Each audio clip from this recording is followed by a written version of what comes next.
Viewers, आज हम मुस्लिम family laws ordinance 1961 पर डिस्कशन करेंगे। ये वही लॉज हैं जिसके बारे में अगर आपने सुना होगा, यूब खान जो थे उन्होंने मुस्लिम फैमिली लॉज बनाए, जिसको बड़ा क्रिटिसाइज किया गया था कि गैर इस्लामी है। तो कुछ लोगों ने इसको प्रमोट भी किया, मतलब मोटिवेट भी किया। बड़ी अच्छी बात है कि अक्सर लोगों ने तबके ने इसको क्रिटिसाइज किया। तो प्रैक्टिकली हम देखते हैं ये मुस्लिम फैमिली लॉज जो थे, ये ऑर्डिनेंस जो बनी 1961 में, इसमें क्या था, ये क्या कहती है। ये गैर इस्लामी थे, ये इस्लामी थे, जो कुछ इसके ऊपर बहुत बड़ी डिबेट चली और इसको चैलेंज भी किया सुप्रीम कोर्ट तक, ये किया फेडरल शरीयत कोर्ट में, बहुत ज़्यादा इसके ऊपर तनकीद हुई। तो देखते हैं ये लॉज किस तरह थे, क्या कहते थे, इसमें क्या चीज़ें थी।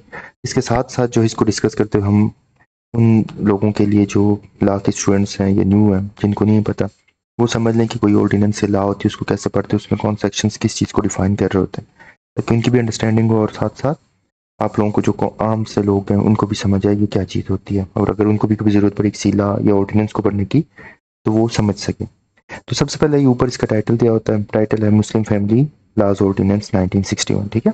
टाइटल वो जिस साल में ऑर्डिनेंस पास हुई वो ऑर्डिनेंस हुआ। अगर एक्ट होता है तो एक्ट लिखा जाता है, बिल होता है बिल, इस तरह जो भी उसकी थी वो लिखी जाती, साथ में साल लिखा जाता है।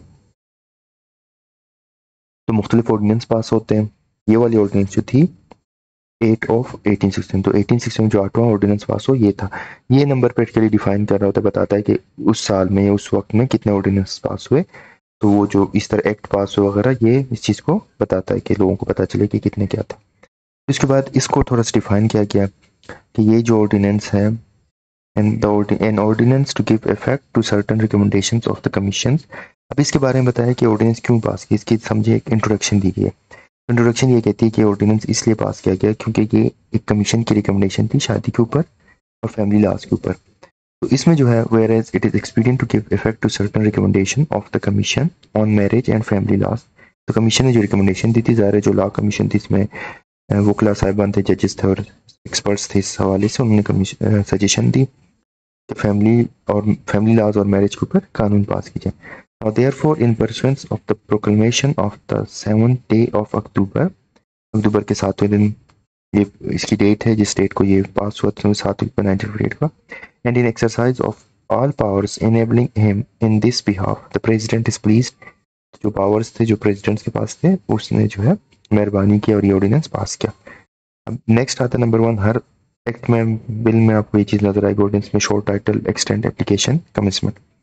तो ये क्या चीज़ मेंशन करती है, उसका टाइटल क्या होगा, शॉर्ट वो बताती है किस हद तक एप्लीकेबल होगा, उसकी जो डायमेंशन है, डायरेक्शन कितनी होगी, कितनी वसी होगी, एप्लीकेशन कहाँ तक एप्लीकेबल होगा, और कमेंसमेंट कब से जो है ये आप कह सकते हैं इम्प्लीमेंट होगी, ये शुरू होगी। तो सबसे पहले जो शॉर्ट टाइटल हो क्या होगा, this ordinance may be called the Muslim family laws ordinance. तो इसका जो नाम होगा वो practically Muslim family laws ordinance 1961 कहलाएगी, तो इसका ऑफिशियल नेम होगा। फिर एक्सटेंड कहाँ तक ये फैलेगा, it extend to all of Pakistan, ये पूरे पाकिस्तान में फैल जाएगा, मतलब पाकिस्तान की जितनी जो बाउंड्रीज रहती है वहां तक ये एप्लीकेबल होगा।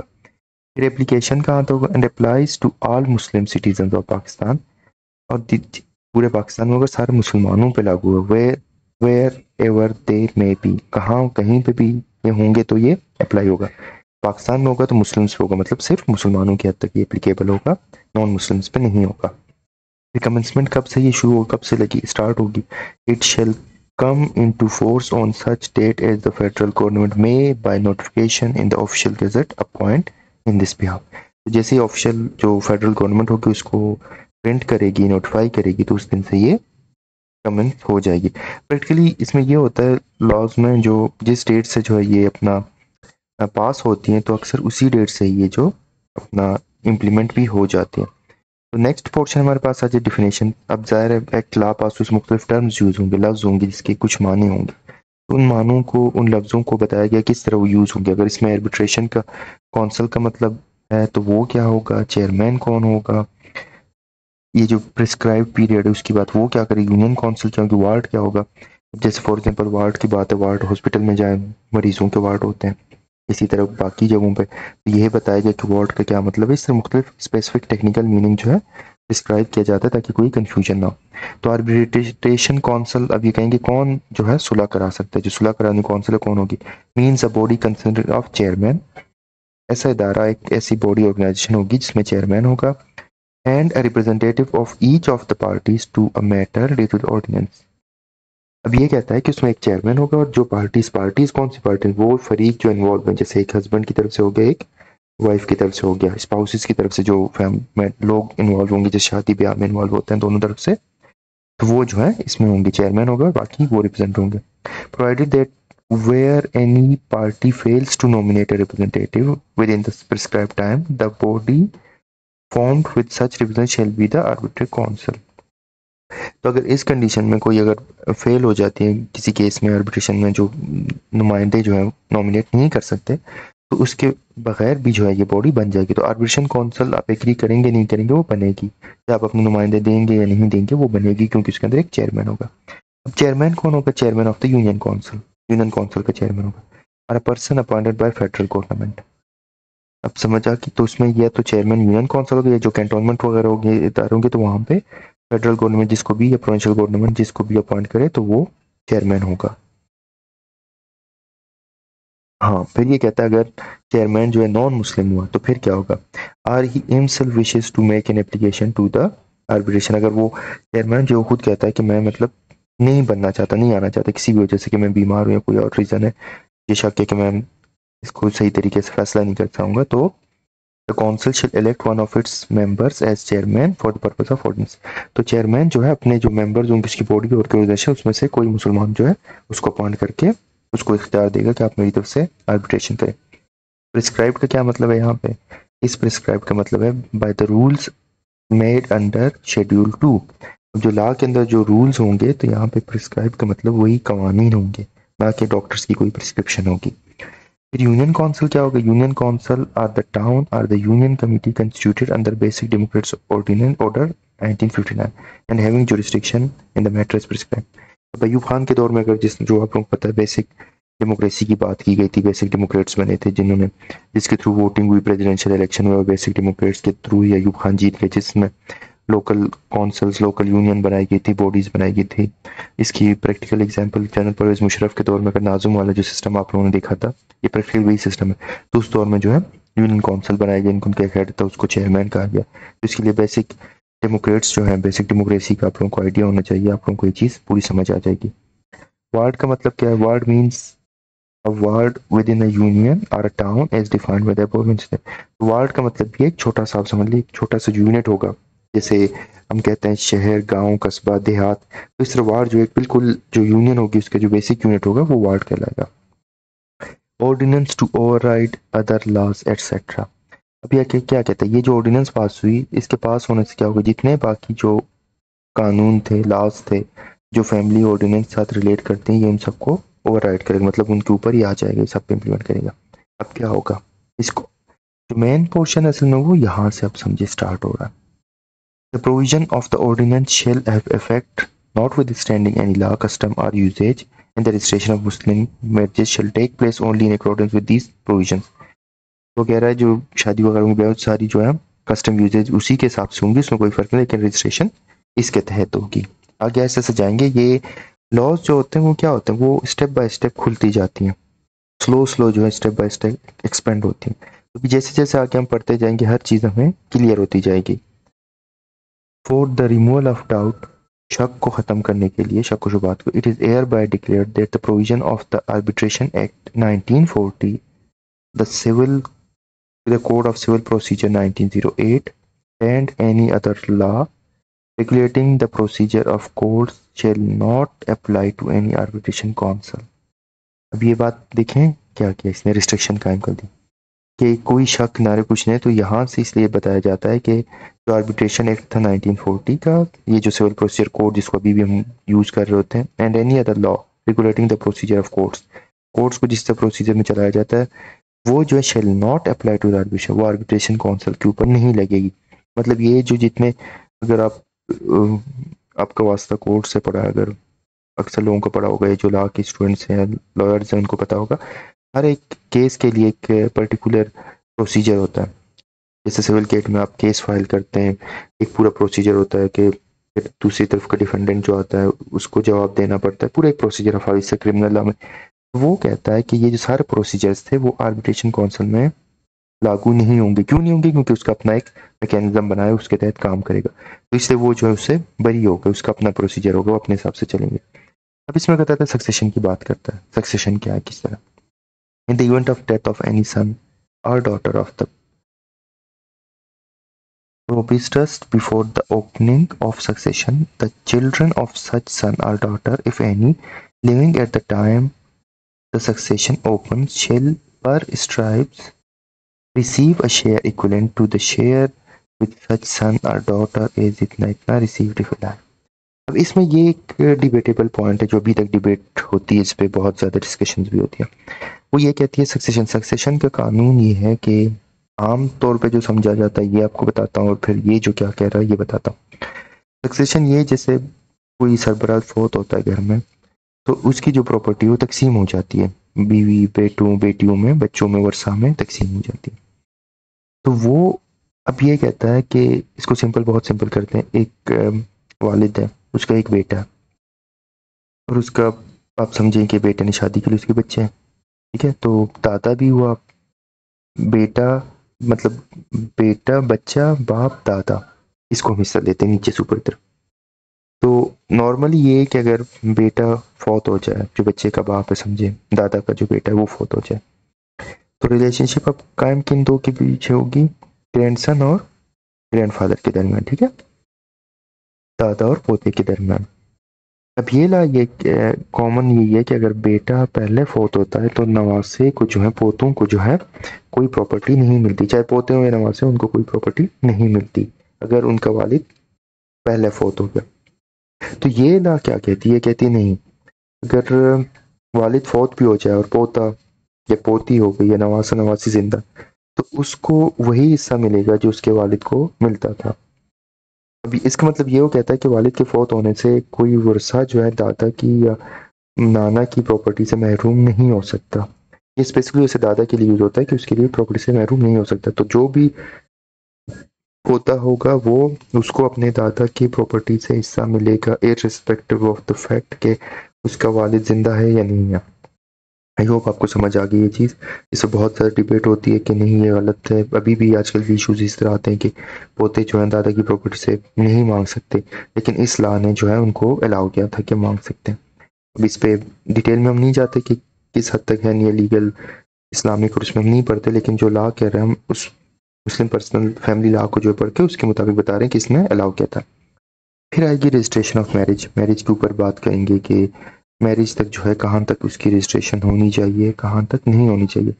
बहुत बड़ा इम्पोर्टेंट पॉइंट भी है, क्योंकि अक्सर हमारे यहाँ मैरिजेज होती हैं उनको जुबानी होती हैं, रिश्ता रजिस्टर नहीं किया जाता, लिखा जाता, लेकिन ऐसा सच नहीं होती। तो ये क्या कहती है? ये कहता है कि every marriage solemnized under Muslim law shall be registered in accordance with the provision of this ordinance. जो शादी ब्याह होगा उसको इस ऑर्डिनेंस के मुताबिक रजिस्टर करना होगा। कैसा रजिस्टर होगा? For the purpose of registration of marriage under this ordinance, the Union Council shall grant license to one or more persons to be called nikah registrars, but in no case shall more than on nikah registrar be licensed for one ward. अब ये क्या कहता है? कहते हैं हर जगह जो एक वार्ड होगा, एक छोटा यूनिट होगा, समझे एक छोटा गांव होगा, उस गांव के अंदर एक निकाह रजिस्ट्रार होगा, और उसके पास जहाँ कहीं पे भी कोई निकाह होगी उस निकाह रजिस्ट्रार के पास उसको रजिस्टर कराना लाजमी होगा। तो आप कहीं पे भी किसी तरह भी आप निकाह करते हैं तो आपको निकाह रजिस्ट्रार के पास उसको रजिस्टर कराना पड़ेगा, और हर गांव में एक ही होगा, इससे ज्यादा नहीं होगा। Every marriage not solemnized by nikah registrar shall for the purpose of registration of this ordinance be reported to him by the person who has solemnized such marriage.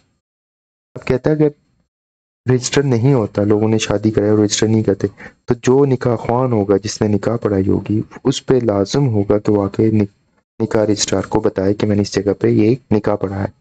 अब रजिस्टर कराते हैं, नहीं कराते, आके देखते हैं क्या होता है, लेकिन जो निकाह पढ़ाता है उस पे लाजिम होगा कि आके बता दे। Whoever contravenes the provision of subsection 3 shall be punishable with simple imprisonment for a term which may extend to 3 months or with fine which may extend to 1000 rupees or with both. तो जो कोई इस तरह नहीं करेगा, निकाह ख्वान आके नहीं बताएगा, रजिस्टर नहीं करेगा, तो उसको 3 महीने की कैद और 500 जो है 1000 रुपये जुर्माना होगा। अभी उस वक्त की बात 1000 रुपये बहुत थे, आजकल की निज़ार उस दौर के हिसाब से, उसमें जो है 3 महीने की सज़ा होगी, कैद होगी और जुर्माना होगा। The form of nikahnama, the registers to be maintain by nikah register. अब निकाह रजिस्टर के पास जो भी निकाह वगैरह रजिस्टर होगी उसको फॉर्म और रजिस्टर मेंटेन करना पड़ेगा। The records to be represented by the union council. फिर ये जो यूनियन काउंसिल के पास उसको देख के जाना होगा कि इतने अरसे में इतने ये निकाह हुए और मैंने रजिस्टर किया। The name in which marriage shall be registered and copies of nikahnama shall be supplied to the parties and the fee be charged thereof shall be as may be prescribed। तो जो निकाह रजिस्ट्रार के पास निकाह register करेंगे उसको एक fees देनी पड़ेगी, उसकी वो फ़ीस अदा करेंगे और रजिस्टर होने के बाद उसकी जो तस्दीकशुदा कॉपी है वो उन फरीकों को दी जाएगी। एनी पर्सन मे और on payment of the prescribed fee if any inspect the office of the union council इतना।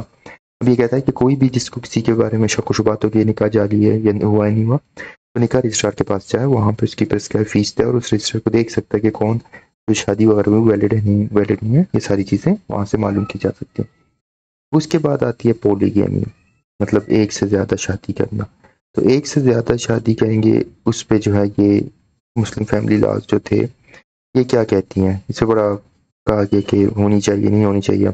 ये क्या कहती है? No man during the subsistence of an existing marriage shall except with the previous permission in writing of the arbitration council contract another marriage, nor shall any such marriage contracted without such permission be registered under this ordinance। तो ये कहता है कि जो कोई poly का मतलब ये ज़ाहिर है जिसकी वजह से एक शादी हो चुकी है उसने दूसरी शादी करनी है, जिस मर्द ने दूसरी शादी करनी होगी तो उसके लिए लाजमी होगा कि लिखे में इन रिटर्न वो जो आर्बिट्रेशन काउंसिल को लिखे कि मैं दूसरी शादी करना चाहता हूँ। Nor shall any marriage contracted with such permission be registered. अगर कोई इस तरह के बगैर दूसरी शादी करता है तो वो शादी जो है वो रजिस्टर नहीं होगा। अब आगे चलते हैं कि फिर क्या होगा। एन एप्लीकेशन फॉर परमिशन चाहिए होगी, चेयरमैन को आप जमा करेंगे कि फीस भी होगी, फीस आपको देनी पड़ेगी, उसमें वजह बताएंगे कि मैं क्यों दूसरी शादी करना चाह रहा हूँ। तो ये नहीं है कि अपनी मर्जी से किस होगी, और उसके साथ जो पहली एक वाइफ होगी या दो भी होंगी उनकी भी जो है रजामंदी ज़रूरत होगी। तो इस पे बड़ा ऑब्जेक्शन हो। पहली बात यह कि मर्द बगैर वजह के दूसरी शादी नहीं कर सकता, अगर दूसरी शादी करके तो उसको वजह वगैरह सारी बतानी पड़ेगी कि इस वजह से मैं कर रहा हूँ। जब ये रिक्वायरमेंट पूरी होंगी तो उसके बाद उसकी अगर एक शादी हो चुकी उसको पहली बीवी की परमिशन, दो हो चुकी दोनों की परमिशन, ये लाजमी होगी कि ये तीन चीज़ें पूरी होंगी तब जाके मर्द दूसरी तीसरी शादी कर सकेगा, वरना नहीं कर सकेगा। On receipt of the application, Anritna chairman shall ask the applicant and his existing wives to nominate representative इतना proposed marriage necessary adjust। तो अगर एप्लीकेशन यूनियन काउंसिल को रिसीव होती है तो चेयरमैन जो है वो जो वाइफ थे उनको या उनके नुमाइंदों को बुला सकता है और जो एप्लीकेंट है जिससे शादी की उनको बुला के तस्दीक कर सकता है, पूछ सकता है कि जो जो इस वजूहत इसने बताएंगे क्या वो सच है। मतलब ये नहीं है कि अंधाधुन एप्लीकेशन जब नहीं, सबकी तस्दीक होगी, वेरीफाई होगा, जो रीजंस दिए हैं क्या वो सही है, क्या शादी वाकई होनी चाहिए, क्या इस पहली जो बीवी है उनकी रजामंदी शामिल है नहीं, ये सब कुछ होगा तो शादी हो सकती है दूसरी तीसरी, वरना नहीं हो सकती। In deciding the application of the arbitration shall record its reasons for the decision। अब जो फैसला चेयरमैन करेगा उसको लाजमी है कि उसको वजह देनी पड़ेगी कि मैंने क्यों अलाउ किया या क्यों डिसअलाउ किया। The prescribed period on the payment of इतना to the collector concern decision इतना, ये वही बात होगी कि इतना मतलब सारी डिसीजन बताएगा।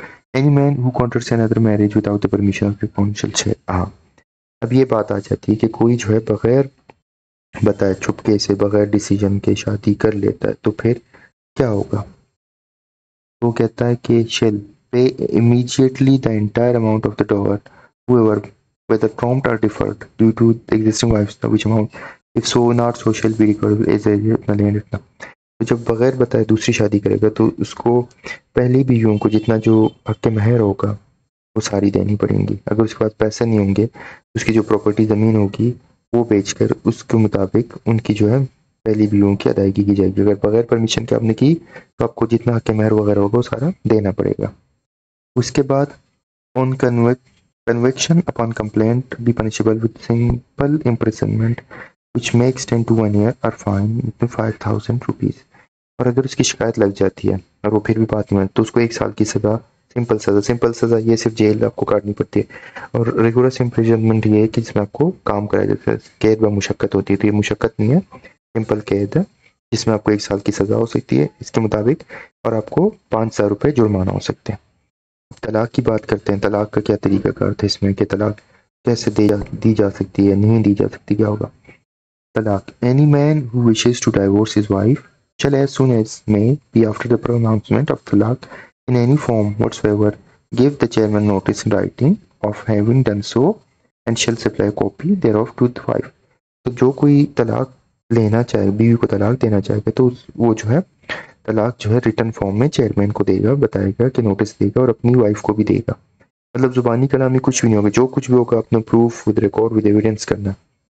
Whoever contrary, जो इस तरह नहीं करेगा तो उसको जो है सजा 1 साल की कैद जो है जो सजा मिलेगी, और जुर्माना जो कि 5,000 हो सकता है, यहाँ तक उसको जुर्माना होगा।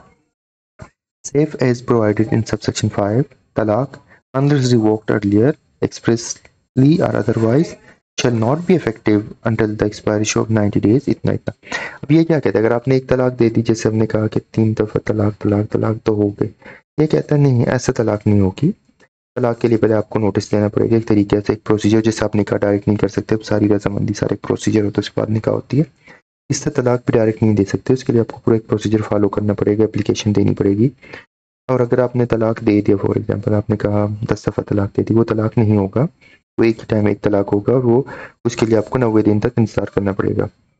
तो ये बात ये हुई कि आप एक ही टाइम 3 नहीं 50 दफ़ा तलाक का लफ्ज़ यूज़ करेंगे तो तलाक नहीं होंगे, बल्कि वो एक ही काउंट होगा, और उसके लिए आपको 90 डेज तक वेट करना पड़ेगा, 3 महीने तक।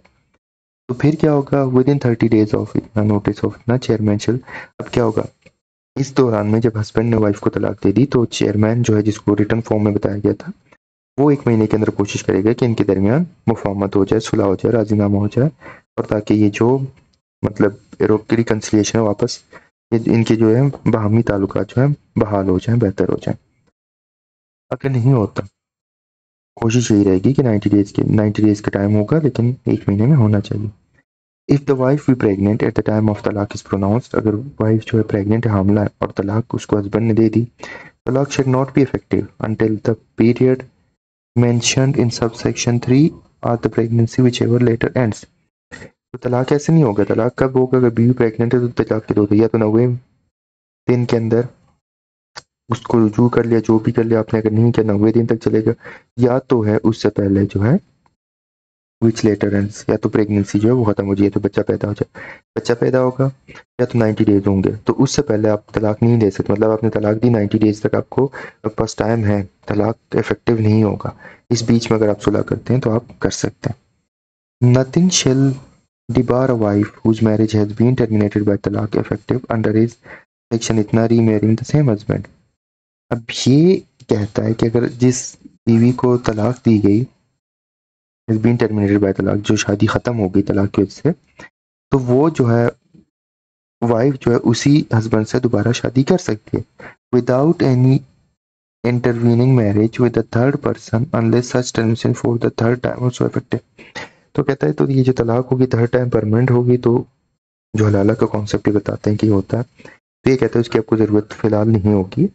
अगर एक टाइम तलाक दे दी तो उसमें विदाउट किसी चीज़ के आप उससे दोबारा शादी कर सकते हो, कंटिन्यू कर सकते हैं। तो ये बड़ा डिबेटेबल पॉइंट रहा है, इस पे ये लीगली बता रहा हूँ, इस पर हम डिस्कस नहीं करते कि रिलीजियस एस्पेक्ट्स अलग हैं, उसमें हम नहीं जाएंगे कि क्या होगा क्या नहीं, लेकिन वो ये कहता है कि अगर इस तरह तलाक हो गई तो आप इस बीच में 90 डेज का जैसे पीरियड होता है, और 3 दफ़ा तक नहीं हुई, तो आप उसमें उसी हस्बैंड से दोबारा तलाक कर मतलब शादी कर सकते हैं, और उसको कंटिन्यू कर सकते हैं, अपनी शादी को जो है दोबारा जो रिलेशनशिप थी उसको आप कायम कर सकते हैं, कंटिन्यू कर सकते हैं।